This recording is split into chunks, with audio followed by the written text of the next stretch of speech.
Well, what's going on, Cardinal Nation? Man, a very rough game today. The scoreless inning streak is over. We finally scored a run, but we gave up a lot of home runs in this game. Let's just say losing this one 11-3 on the 4th of July to the Chicago Cubs in the first of three. And yeah, so the scoreless inning streak is over, uh, which definitely is good, but we just did not have it in this game. Miles Michaelis had what was maybe the worst start of his professional career. Uh, so we'll go down in order 1, 2, 3 in the top of the first. Then in the bottom of the first, Michaelis would get the first two out, so it was looking good. A solid start. Obviously, still a long way to go. Then a solo home run by Seiya Suzuki. For Suzuki, uh, his solo home run to make it 1-0 Cubs, uh, as that was his 14th home run, 74th RBI to make it 1-0 Cubs. He's towards the top of the league in RBIs. Then the very next batter, the All-Star Pete Armstrong, with a solo home run to make it 2-0. PCA was just announced as the All-Star starting center fielder. All-Star for the first time. This is 22nd home run, 65th RBI. So just like that, 2-0 Cubs.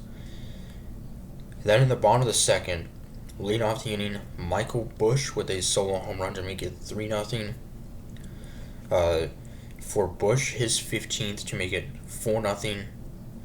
Or 3-0 rather, but then unfortunately the very next batter, catcher Carson Kelly, would make it a 4-0 game. Carson Kelly, the one-time Cardinal, is having a career year. It could potentially be an all-star. The entire roster will be announced on Sunday. So for Kelly, his 10th of the year, 30th RBI, he got off to a very hot start. So that would make it a 4-0 game. So all four of the Cubs' runs would come on home runs. So yeah, not looking good for Michaelis and the Cardinals. Obviously, there's still a lot of game left. Then in the bottom of the third, PCA with his second home run to make it 5-0, and then a 2-run home run by Michael Busch, his second, to make it 7-0. So 7 runs and 6 home runs by the Cubs, and we weren't even through 3 innings. He would finally get the next 2 out, so we'd be down by 7. And Brendan Donovan would then end the scoreless streak as we would finally get a run on the board to make it 7-1. And Donovan, the likely all-star for the Cardinals, would put us on the board. That was our first run since last Sunday at Cleveland. So it had been 5 days since we last scored a run. So that would put us on the board to make it 7-1. And I mean, a week ago we came back from being announced 6-1 with Michaelis on the mound. So hopefully we could possibly do that again. He would have a 1-2-3 fourth inning, the first time he would retire the first perfect inning for Michaelis. Then in the bottom of the fifth, an RBI single by Michael Busch to make it 8-1. And Michaelis, despite allowing 8 runs in this game, would pitch 6 innings, give up 8 runs, but 6 of them home runs, as he is now one of just a few pitchers ever in the history of Major League Baseball to give up 6 home runs in an outing. And yeah, so 6 home runs allowed, would strike out 4. So this is maybe the worst start of his career. And he's been around for a while. He's the longest tenured Cardinal pitcher currently. So we had a chance to possibly get some runs back in the 7th inning. Nolan Arenado would reach first on an error, then a walk by Burleson, but Nolan Gorman would strike out to keep us down by 7. John Keane on the mound, he would then give up a 2-run home run to Dansby Swanson to make it 10-1. And then the third home run of the game for Michael Busch to make it 11-1. So for Busch, 3 home runs, 2 home runs for Pico Armstrong, and 8 home runs in this one for the Chicago Cubs. That is a franchise record. 8 home runs. 3 times they went back to back. So, yeah, just not great. So, 2 home runs allowed in the 7th inning by John Keane.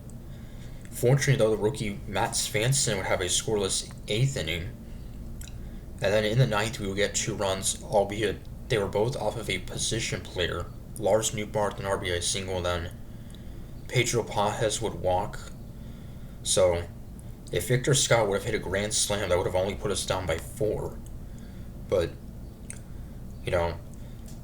scored 2 runs in the 9th, but they were both off of position players, so, kind of have an asterisk next to that, I guess. So, only had 3 hits in this one.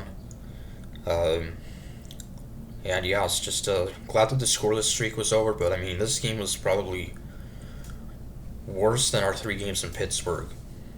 So, and yes, I know we're facing a very, very good Cubs team that's been hitting a lot of home runs this season. And yeah, so hopefully it's not like this in the second game tomorrow afternoon. We have the right guy on the mound, though. It'll be Matthew Liberatore getting the start.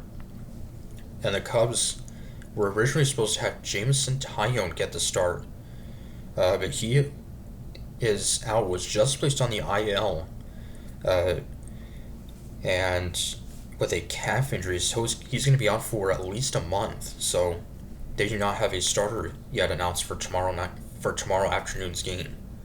So, but Liberatore's been very good, though he walked 5 batters his last time out at Cleveland. So, yeah, I just really hope we can bounce back and end this losing streak. I know it's only been 4 games and not like 7 games, but a game like this, really want to bounce back and hopefully not give up that many home runs. So, till Saturday, Thomas Chris saying, go Cards.